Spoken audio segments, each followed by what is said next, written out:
Nous allons parler ce soir avec notre invité du Nouvel Engagement Togolais, ce parti d'opposition au Parlement. On va essayer de faire le bilan des activités, des actions du parti pour l'année finissant 2020 et voir un peu les perspectives de ce parti pour la nouvelle année qui s'ouvre en 2021. Pour cet exercice, nous recevons le député Vincent Kodjo Ameganvi, donc du Nouvel Engagement Togolais, député de ces partis. Deuxième, troisième questeur à l'Assemblée? Troisième questeur. Troisième questeur. Bonsoir Vincent Kodjo Ameganvi. Bonsoir Samuel et bonsoir à tous les téléspectateurs qui nous suivent sur Néo TV. Et merci d'être notre invité. Tout le plaisir est pour moi. Sans doute, c'est l'une des dernières fois qu'on se voit avant la nouvelle année, puisqu'il nous reste moins de 3 jours pour franchir le cap de cette année. Quels sont les vœux et pour qui? Tout d'abord, les vœux seront à l'endroit du peuple togolais. C'est premièrement souhaiter une bonne santé au peuple togolais parce que l'année 2020 nous a fait rencontrer beaucoup de choses et nous espérons que l'année 2021 nous épargnera de toutes ces choses-là. Nous souhaitons une très bonne et heureuse année au peuple togolais. Maintenant, nous revenons au net pour souhaiter une bonne et heureuse année à tous les militants et sympathisants du Nouvel Engagement Togolais de Lomé à Saint-Cassé. Alors, s'il vous était demandé aujourd'hui de faire un peu le bilan, c'est un exercice fastidieux, de faire un peu le bilan du net pour 2020, en quelques mots, quel serait ce bilan?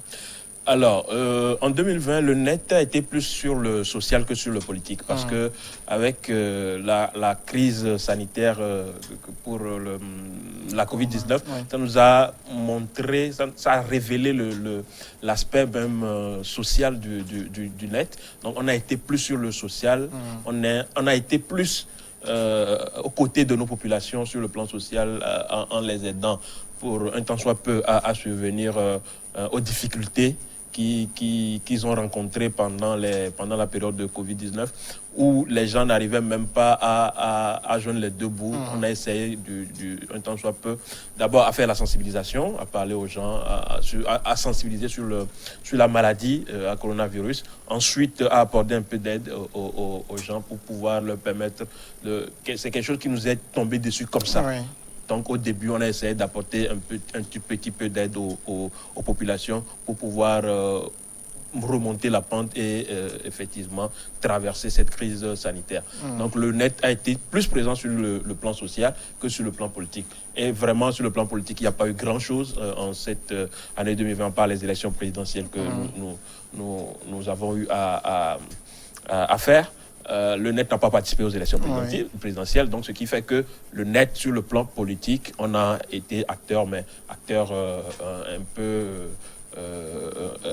à côté de la scène vraiment politique. En dehors des élections présidentielles, on a été plus peut-être sur d'autres domaines dans le plan politique. À l'Assemblée, on a beaucoup travaillé du côté du net, plus sur le plan politique. Alors, on va revenir sur le côté Assemblée, mais sur le plan purement politique, hors Assemblée, vous l'avez rappelé, le parti n'était pas présent à la présidentielle du 22 février 2020. À l'époque, ça a été abondamment expliqué. Mais en dehors de ça, on a comme l'impression, et vous le disiez tantôt, j'ai l'impression que la pandémie, finalement, vous a dicté sa loi politiquement.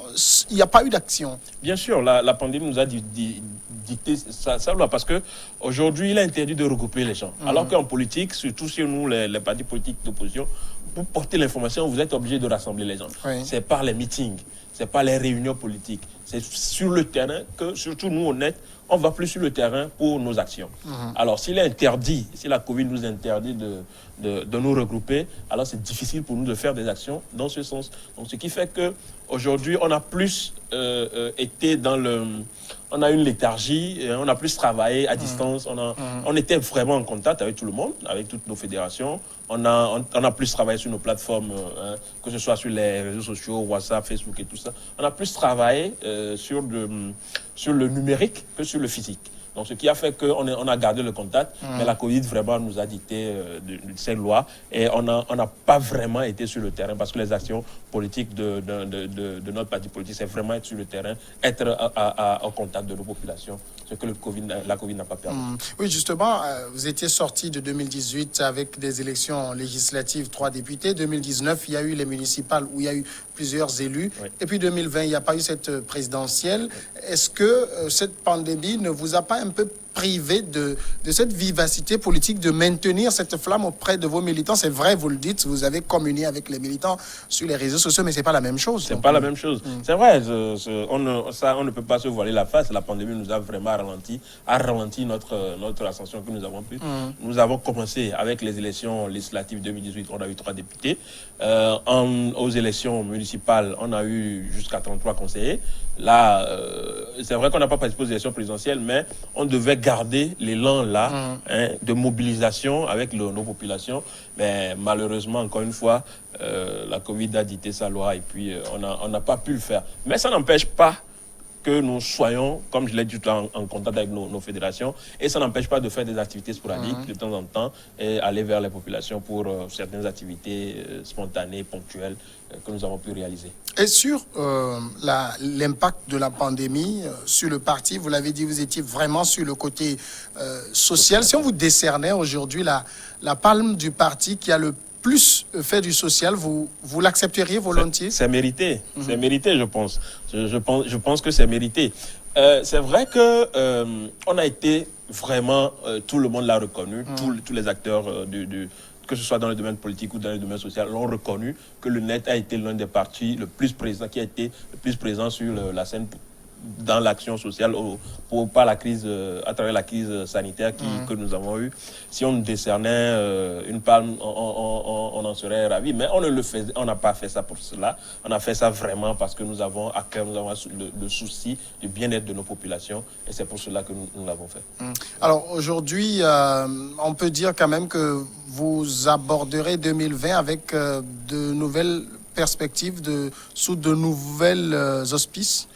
Oui, nous allons aborder l'année 2021 avec un peu plus de...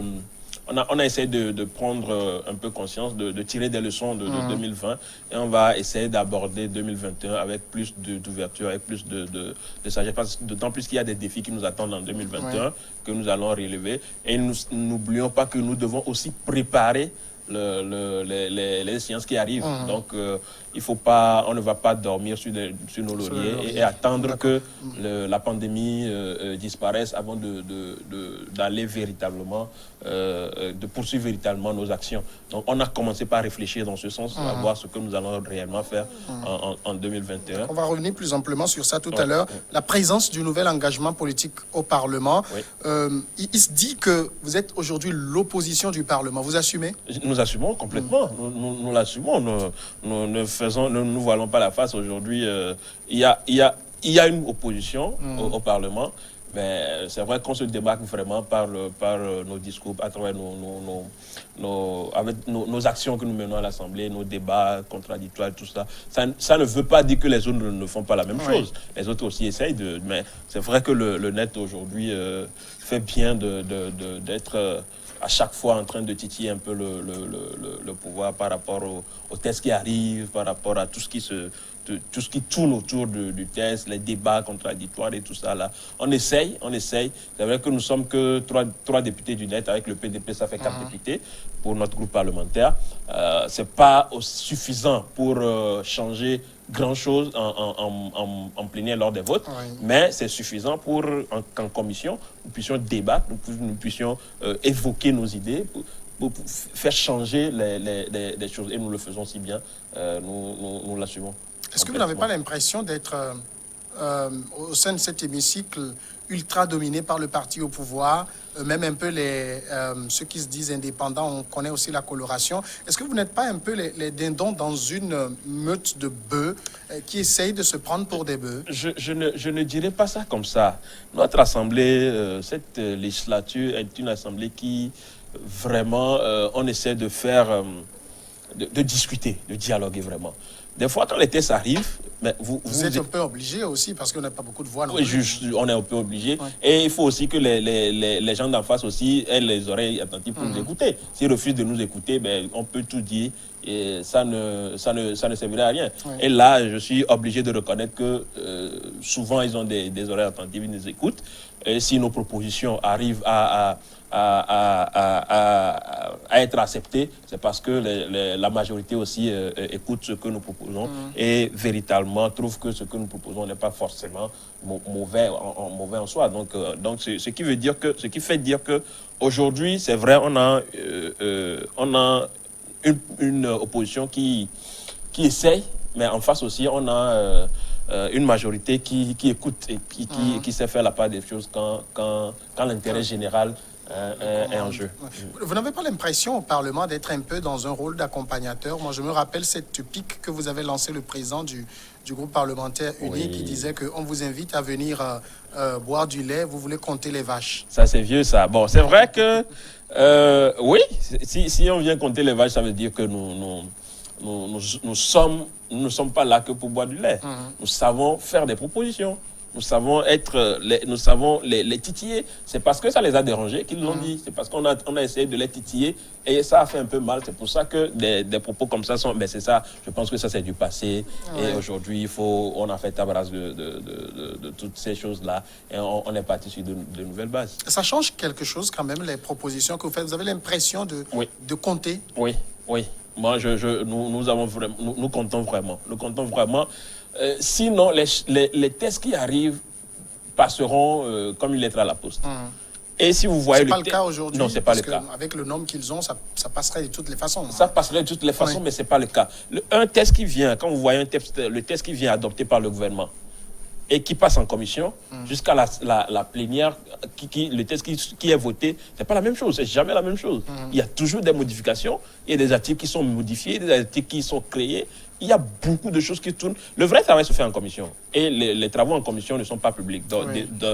C'est dommage, mais le vrai travail se fait en commission et ce n'est pas ouvert au public. C'est en commission que nous essayons d'apporter nos contributions. Et souvent, ça marche parce qu'en commission, il n'y a pas de... comment vous appelez? Il n'y a pas l'euphorie de la plénière, il n'y a pas les caméras, on ne vient pas faire le one-man show. On vient travailler. Et quand on vient pour travailler, chacun regarde le bien fondé de la chose. Et bon, on essaie d'arrondir les angles pour trouver le meilleur test possible. Et quand on prend quand même tous ceux qui représentent l'opposition aujourd'hui au Parlement, vous êtes 15, ça ne fait même pas un cinquième de 14, 14, donc ça ne fait même pas un cinquième. Vous, par exemple, avant de vous faire élire, vous êtes élu du Grand Lomé, vous avez un autre élu de Bassa, vous avez un autre élu dans l'Est Mono, vous avez fait des promesses, vous avez promis de travailler sur un certain nombre de tests. L'année finissant, ce bilan-là, qu'est-ce que vous en faites? Est-ce qu'il y a eu des tests à vous? Parce que moi, j'ai l'impression que cette Assemblée toujours souffre de propositions de loi. Est-ce qu'il y a eu des tests à vous que vous pouvez dire c'est le net qui l'a fait passer? Il y a des tests qui sont dans les couloirs. Il y a des tests qui sont... ça dure, hein? Mais c'est pas encore... il y a des tests que les gens ont déposés. Hein. Les gens ont déposé des tests qui sont au bureau. En fait, vous déposez sur le bureau de l'Assemblée, qui transmet à la conférence des présidents, qui fait le tour, qui transmet à une commission, qui étudie avant que ça ne vienne en plénière. Si le test est déposé sur le bureau de l'Assemblée nationale et que ce n'est pas encore transmis en une commission pour le travail, ou bien c'est même pas encore affecté et adopté en conférence des présidents pour que ça passe par une commission, ça veut dire qu'il reste beaucoup de choses. Au fait, ce que nous devons faire aujourd'hui, c'est peut-être on a manqué cela, on n'a pas eu l'expérience ou bien le flair nécessaire de composer avec la majorité. On a eu des tests qu'on a fait, mais on les a fait en solo. Et quand on a déposé, c'est la majorité qui va décider encore. Donc, si on avait pris le temps de composer avec la majorité, bien de composer avec tout le monde, pour proposer quelque chose de vraiment concret, je pense que ça pourrait être déjà, nos propositions seront déjà en plénière pour être adoptées. Je ne cache pas qu'aujourd'hui, on a déposé beaucoup de tests, par exemple, pour les loyers. Hein. C'était C'était une promesse de campagne. C'est un test qui est déjà, que notre groupe a déjà essayé de proposer. Il y a d'autres groupes, d'autres personnes, d'autres députés aussi qui ont proposé des choses. Mais officiellement, ce n'est pas encore arrivé. Ce n'est pas encore arrivé en plénière pour étudier. C'est pas encore, on n'a pas encore travaillé dessus. Donc, ça ne veut pas dire que les gens n'ont pas d'idées. Il y a des idées, mais il faut composer avec tout le monde pour que ça passe. Et des tests du net, oui, il y en a? Bien sûr. Je pense qu'il y a déjà 3. Sur Il y a quoi, 3 par exemple? déjà, je vais parler on a un test sur l'inclusion, Oui. sur l'inclusion financière. On a un test sur l'agriculture aussi. Et il y a un 3e test qui est en cours de préparation et qui va bientôt être déposé. Et ça ne passe pas parce que ça n'intéresse pas les autres ou... Non. Je pense que c'est, comme j'ai dit tout à l'heure, il faut qu'un travail soit fait avec les autres d'abord. Il faut qu'un travail interne soit fait avec les autres. Il faut qu'on propose que les autres... parce qu'on peut déposer le test et que ce ne soit pas adopté, ou bien que ce soit rejeté. C'est pas intéressant de proposer un test qui sera rejeté. Oui. Donc, il faut travailler, il faut composer avec les autres, leur proposer ça dans les couloirs d'abord, peut-être, pour que les autres aussi essaient de donner leur avis sur le sujet et que le test soit porté. C'est mieux qu'un test soit porté par les députés que par... parce que quand c'est porté par tous les députés, c'est vite fait, ça passe rapidement. Et c'est vrai qu'aujourd'hui, la majorité des tests qu'on a eus, c'est des tests adoptés par le gouvernement qui nous arrivent. C'était que des projets de loi. Donc, c'est pas quand même des tests qui sont rangés dans un tiroir qui ne reviendront plus. Non, c'est pas rangé dans les tiroirs. Je pense que l'année prochaine, à partir de 2021, parce qu'on a déjà essayé, on en a parlé suffisamment, quand on se retrouve, ceux qui ont déposé les tests, de temps en temps, essayent de rappeler qu'ils ont déposé des tests. Et je pense que d'ici 2021, on va sérieusement se concentrer sur ces tests-là et voir là. Parce qu'il y a aussi beaucoup de choses qui manquent à ces tests-là. C'est vrai qu'on fait des tests, mais il y a beaucoup de choses qui manquent et il faut corriger toutes ces choses-là avant que ça ne passe. Vous êtes en groupe parlementaire avec le PDP, là, il n'y a pas de problème. Il y a aussi au sein de cet hémicycle, il y a le MRC qui est là, il y a également l'Union des forces de changement, il y a l'Union pour la République, il y a les députés indépendants. Vos relations avec tout ce beau monde, ça se passe très bien? Oui, c'est plutôt de bonnes relations. Si on n'a pas des questions politiques qui nous divisent, c'est vraiment sur des questions politiques qui nous divisent qu'on ne s'entend pas, mais sur le travail, sur le travail même qu'on fait à l'Assemblée nationale, il n'y a pas d'animosité entre nous. C'est convivial, c'est avec le respect, et puis bon, ça se passe très bien. On bosse beaucoup à l'Assemblée ensemble, je crois. Alors, 2021 maintenant, quelle nouvelle orientation? Alors, en ce qui concerne le net, 2021, c'est l'année où il y aura peut-être des élections régionales qui sont annoncées. Et je pense que c'est l'objectif que nous aurons en 2021, se concentrer sur ces élections-là, bien les organiser pour pouvoir avoir plus de conseillers régionaux. Parce c'est vrai, on a fait le bilan tout à l'heure, on a dit qu'en 2018, on a eu 3 députés, en 2019, on a eu 33 conseillers. Et là, on doit grandir parce qu'un parti a appelé à grandir pour que de sitôt on arrive à conquérir le pouvoir. C'est l'objectif de chaque parti politique et c'est notre objectif honnête. Donc en 2021, on va se concentrer sur les élections régionales. On va essayer de continuer aussi par agrandir le parti. On va continuer par agrandir le parti. C'est vrai qu'avec cette période de latence-là, il y a beaucoup de nos militants qui dorment, des militants qu'on doit réveiller, qu'on doit redynamiser pour pouvoir gagner beaucoup de choses en 2021. Donc à court terme, en 2021, c'est les préparatifs des élections régionales et nous pensons que c'est ce que nous attenons à faire. Le parti part toujours, hein, on le sait, quand vous affrontez les joutes électorales, il y a toujours des objectifs, des quotas que vous fixez. On se rappelait, ces quotas pour les municipales, ces quotas pour les législatives. Pour les régionales, c'est quoi? Bon, pour les régionales, c'est vrai que ça vient d'être annoncé. On n'a pas encore, parce qu'aujourd'hui, on ne sait même pas encore combien d'élus on aura dans chaque région.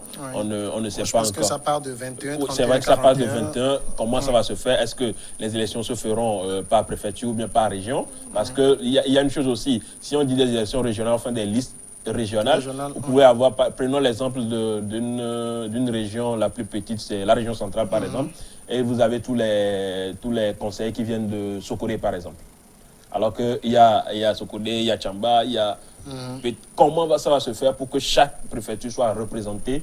Voilà, il y a toutes ces choses-là qu'on doit encore mûrir. Et au vu de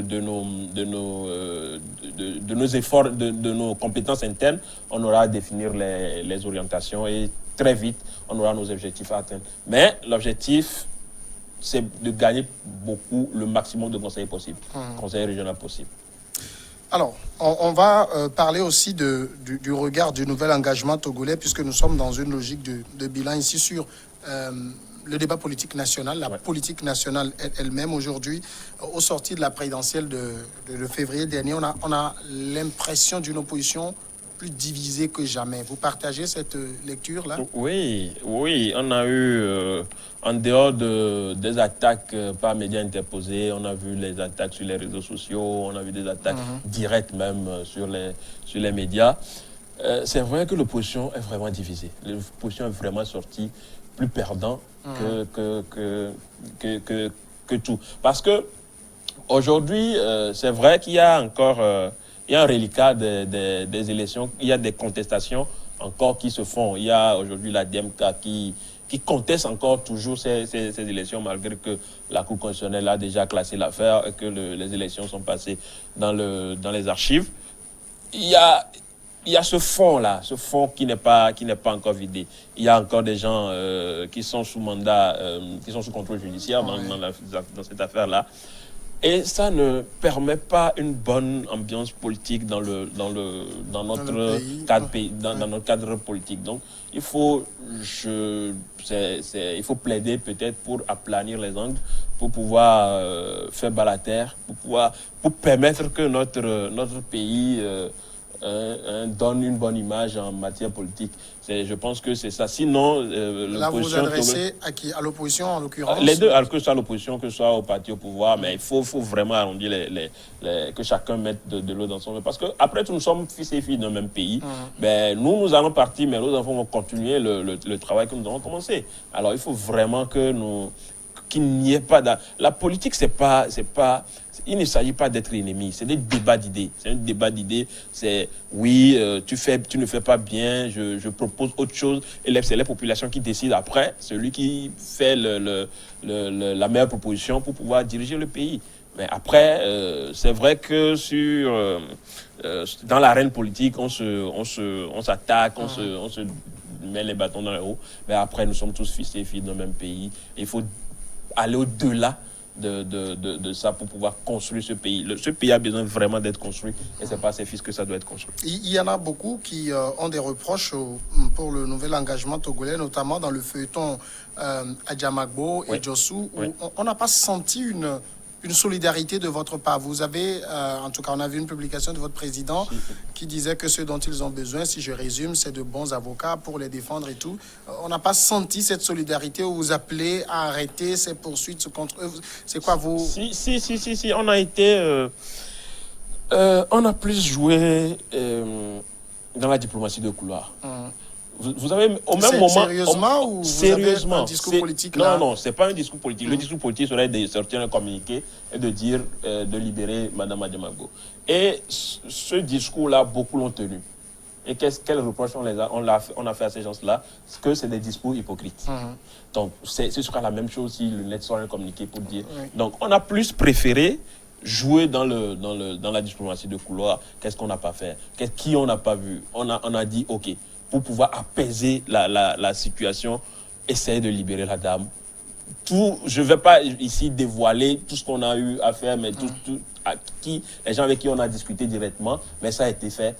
Ce n'est pas des choses que nous allons nous vanter d'avoir fait. Mais, nous remercions aujourd'hui, nous disons merci aujourd'hui pour la liberté de Mme Adjamagbo. Et nous espérons que c'est des choses qui appartiennent au passé et que ces genres de choses-là, on n'aura plus à les rencontrer en 2021. Il y en a qui estiment, notamment au niveau du camp de la dynamique Monseigneur Kodjo, que le contentieux électoral est toujours très latent. Vous, est-ce que vous pensez qu'on est toujours dans un contentieux électoral où la page électorale est tournée? Non, on se projette vers le futur. D'autant plus qu'on n'a pas participé aux élections de 2020. On n'a pas de contentieux. Hein, on n'a pas de contentieux électoral. Ceux qui ont des contentieux, ceux qui ont participé diront s'ils ont encore des contentieux ou pas. Pour nous, c'est le futur. C'est préparer le futur. Et aujourd'hui, nous sommes légalistes. La Cour constitutionnelle a proclamé les résultats. Et cette page, pour nous, en tout cas pour nous, en ce qui me concerne, cette page est tournée. Regardons vers le futur. Parce que, est-ce qu'on peut prouver aujourd'hui, est-ce qu'on a des preuves aujourd'hui qui encore... c'est vrai, il y a eu des irrégularités, personne ne les cache. Mais est-ce que ces irrégularités la permettent de dire aujourd'hui que tel camp ou tel camp a gagné? La Cour constitutionnelle, qui est l'organe suprême, a donné les résultats. Nous nous contentons de ça, par exemple, en tant que légaliste, et nous avançons. S'il y a des preuves contraires à ce que nous allons appuyer. Si aujourd'hui on nous présente des preuves contraires, oui, nous allons appuyer, mais pour le moment, on ne nous a rien présenté de nouveau. Bon, on suppose que c'est passé et puis on pense au futur. Il y a quand même des voix qui se lèvent pour continuer par demander à l'opposition dans ce qu'elle appelle ce combat contre le régime pour l'avènement de la démocratie et tout, que l'opposition doit s'unir.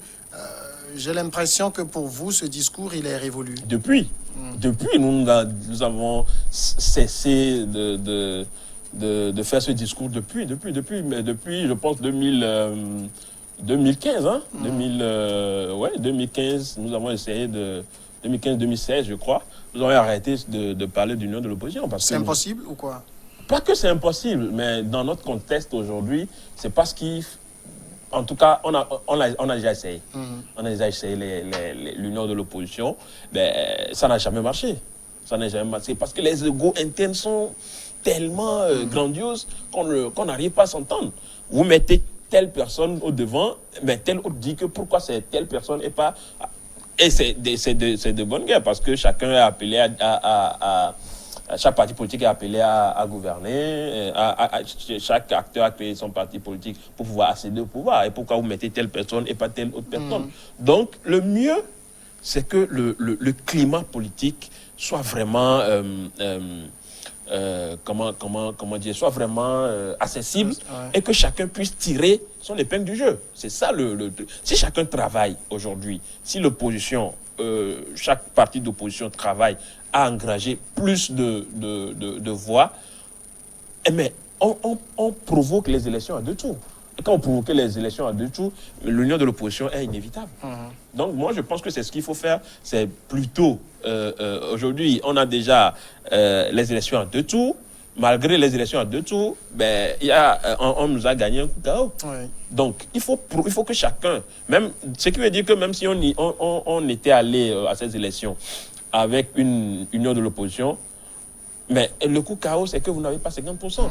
Donc, si chacun avait pu travailler sur sa base pour émietter vraiment les voix, mais le parti au pouvoir n'aura pas les 50%, ce qui permettrait d'avoir l'union de l'opposition ce qu'on trouve. C'est ce que nous avons toujours clamé.